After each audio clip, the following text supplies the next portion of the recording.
This podcast is not for the overly sensitive, the terminally optimistic, or anyone who thinks dating in your 50s is a whimsical romantic comedy. Listener discretion is advised. This is Girls Can Tell with your host, Trent Erickson. He says he just needs space. She says she's just not a big texter. You might just think of this as modern dating, but psychology says it might be avoidant attachment. This is the first in a series breaking down what's actually behind our behavior in relationships, the psychological wiring that has you wondering why you keep chasing people who feel only half in the relationship, or why maybe you're the one who's never all in and don't know why. This time, we're getting deep into avoidant attachment, backed by decades of research and responsible for countless damaged relationships. By the end, you'll understand why avoidants pull away, how their brains got wired that way, and what you can do if you or someone you love fits the pattern. Now, this is the actual science. In the 1950s, psychologists Bowlby and Ainsworth studied how infants bond with their caregivers. They found that kids with consistent, emotionally available parents develop secure attachment. They grow up trusting their needs will be met. But when the parents or caregivers are inconsistent, emotionally distant, or rejecting, kids adapt by suppressing their emotional needs. That's the root of avoidant attachment, specifically the dismissive avoidant subtype. Bowlby laid this out clearly in his 1969 book, Attachment and Loss, saying, attachment behavior is a biological system designed to ensure survival. When that system is disrupted, individuals develop strategies to cope with emotional unavailability. What that means is avoidance isn't a personality deficiency, it's a survival tactic. If you grew up in an environment where your emotions were dismissed, ignored, or punished, you eventually learned to shut them down completely. You stopped expecting comfort, and eventually you just stopped asking for it. Over time, you might even convince yourself you don't need closeness at all. This wiring carries over into adulthood and shapes how you approach relationships. Avoidants don't just prefer independence, they crave it. Dependency feels dangerous. Vulnerability feels like a trap. In 1987, Bowlby's work was further extended to romantic relationships, finding that avoidant adults struggle to rely on others and dislike others relying on them. It's not that they're cold, although they often come off that way. It's that they're protecting themselves from a world they learned early on can't be trusted to provide emotional support.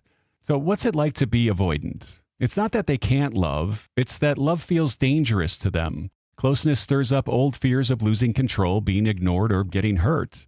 To manage those fears, avoidants use what psychologists call deactivating strategies, subconscious tactics to keep emotional intimacy at an arm's length. And here's how they show up.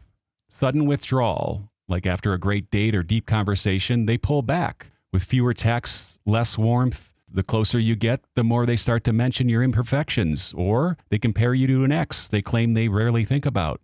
This isn't about you. It's that their mind instinctively does this for them because it gives them a reason to justify the distance.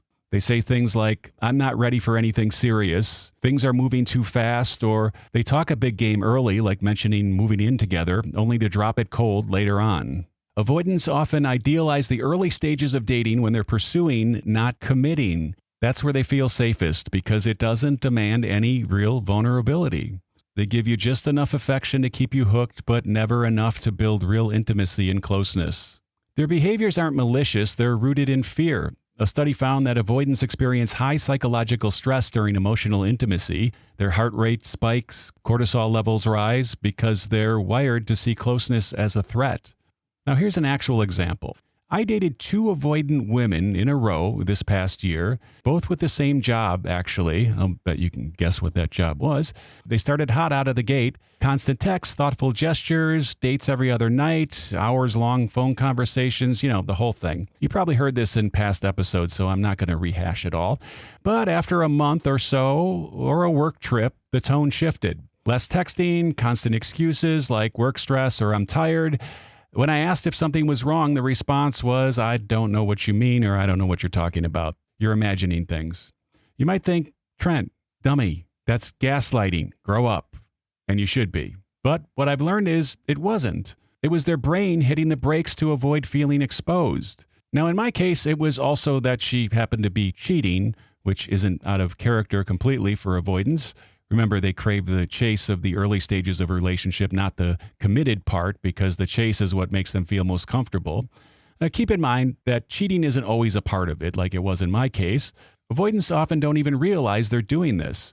Their internal alarm screams danger the moment a relationship starts feeling real, so they retreat and double down on self-reliance and independence. I can attest to all of this. It happens, for real. But hindsight is 20/20, or, whatever the saying is, and we move on.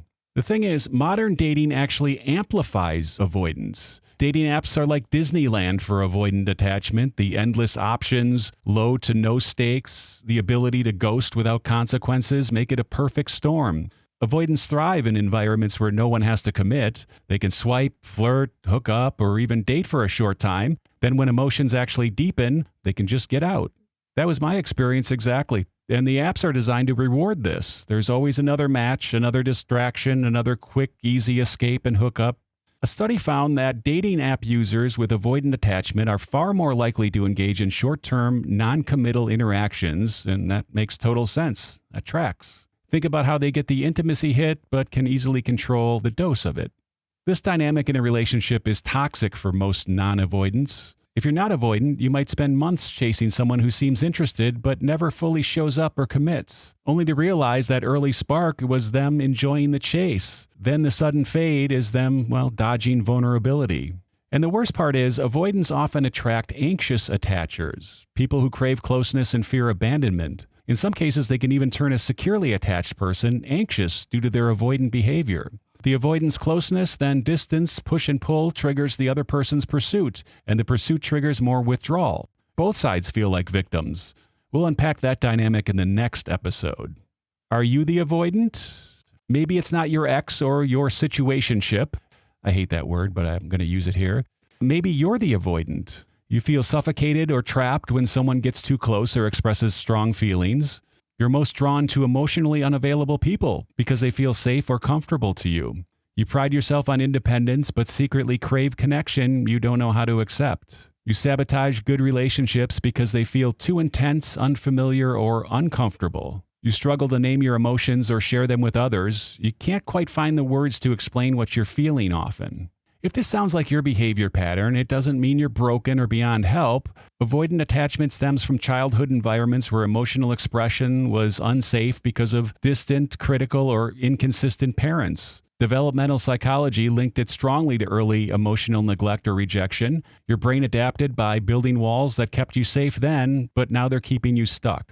So you might be wondering, what am I supposed to do about this? Well, if you see that you're dating an avoidant or you recognize these patterns in yourself, first off, recognize the pattern. If you're dating one, notice the push-pull, hot-cold behavior and the pulling away when things get serious. Try not to take it personally. Remember, it's their wiring. It's not a reflection of your worth. But if you are the avoidant, start noticing your urge to distance. What triggers it? Closeness? Vulnerability?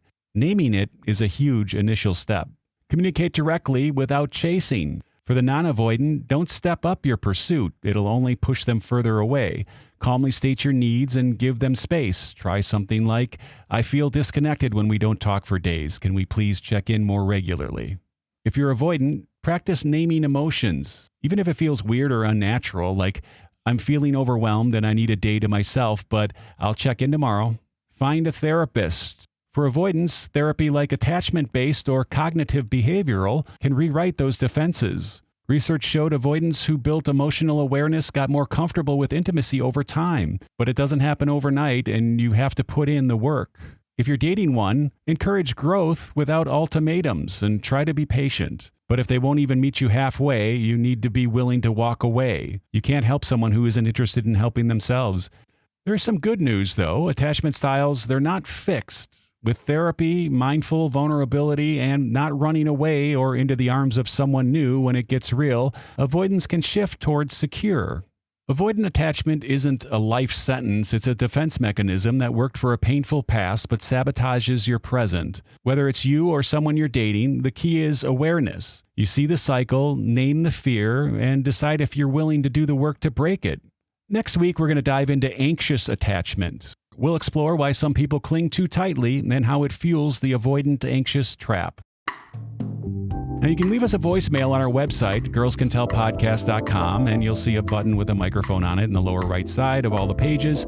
It's pretty obvious. And you can always email us at girlscantellpodcast@gmail.com. And make sure to find us at Girls Can Tell Podcast on Spotify, Apple Podcasts, Audible, Amazon Music, Pandora, X, YouTube, TikTok, Instagram, Facebook.